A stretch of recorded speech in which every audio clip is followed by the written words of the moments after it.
आणि 2 तासांपासून याच संदर्भामध्ये हा जो विद्यार्थी आहे त्याच्याबरोबर त्याच्यावर पॅलेट गनचा वापर करण्यात आला, त्याच्यामध्ये तो जखमी झाला, त्या विद्यार्थ्याबरोबर ते उपस्थित आहेत ज्यांनी पॅलेट गनचा वापर केलेला आहे त्यांच्यावर कारवाई करा अशा ठाम मागणीसह राहुल गांधी यांनी दिल्लीमध्ये पोलीस स्टेशनच्या समोरच ठिय्या दिलेला आहे।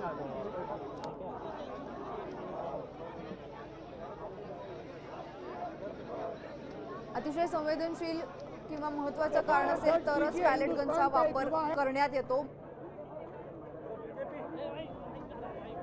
एफआईआर दर्ज कीजिए। हिंदुस्तान का एक युवा है, उनकी मम्मी यहाँ पे ज्योति खड़ी है, उनके पिता दीपक है, साहिल है ये, और हम सिर्फ ये कह रहे हैं कि प्लीज एफआईआर दर्ज कीजिए। अंदर से हमें बताया जा रहा है कि देखिए ऊपर से ऑर्डर आया, एफआईआर नहीं हो सकता है। सिंपल सी बात है, जब तक एफआईआर नहीं होगा तब तक हम यहां से नहीं हिलने वाले हैं।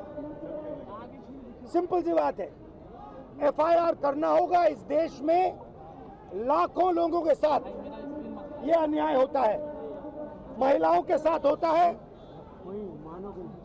जिनका रेप किया जाता है उनके साथ होता है, गरीबों पर ये किया जाता है, हर रोज किया जाता है, और ये नई दिल्ली में कनॉट प्लेस में आपकी आंखों के सामने किया जा रहा है। इसीलिए हम सिर्फ एक मांग है हमारी, एफआईआर, डीडीआर और जो इन्वेस्टिगेटिव ऑफिसर है उसका अब नाम हमें बता दीजिए, हम चले जाएंगे।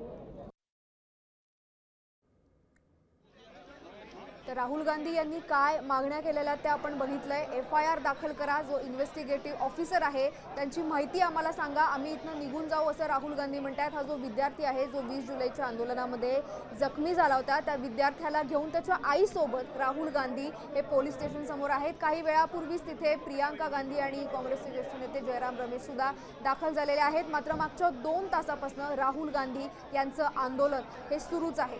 विद्यार्थ्यांवर पॅलेट गनचा वापर करण्याचं मुळातच कारण काय, जे आंदोलन शांततापूर्ण मार्गाने चालू होतं त्याच्यावर पोलिसांनी ज्या पद्धतीने ते सगळं प्रकरण हाताळलं, अश्रुधुरांचा वापर केला गेलाय, पॅलेट गनचा वापर केला गेला, निशस्त्र मुलं होती, तरुण मुलं होती, मात्र तरी सुद्धा त्यांच्यावर पॅलेट गनचा वापर का करण्यात आला, ज्यांनी हा पॅलेट गनचा वापर करण्याचा आदेश दिला त्यांच्यावर कारवाई करा, एफआईआर दाखल करून घ्या। पोलीस एफआईआर दाखल करून घेत नाहीयेत, त्याच्यामुळेच राहुल गांधी हे मागच्या 2 तासांपासून ठिय्या देत आहेत।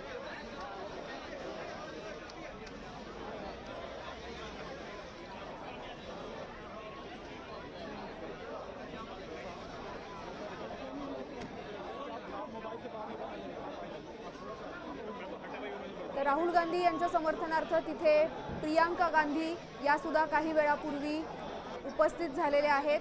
ज्यांच्या पॅलेट गनचा आदेश देणाऱ्यांवर कारवाई करावी या मागणीसाठी राहुल गांधी ठिय्या देत आहेत। तसंच पोलीस एफआईआर दाखल करून घेत नाहीयेत असं सुद्धा राहुल गांधी यांनी सातत्याने सांगितलंय। त्यांच्याबरोबर या सगळ्या प्रकरणामध्ये जखमी झालेला जो विद्यार्थी आहे तो पॅलेट गनच्या वापरामुळे गंभीररित्या जखमी झालेला, कदाचित त्याचा डोळा सुद्धा या सगळ्या प्रकरणामध्ये जाऊ शकला असता। तो विद्यार्थी सुद्धा आणि त्याचे कुटुंबीय यांच्यासोबत राहुल गांधी हे पोलीस स्टेशनला कॅनॉट प्लेसला पोलिसांमध्ये तक्रार दाखल करण्यासाठी गेले होते।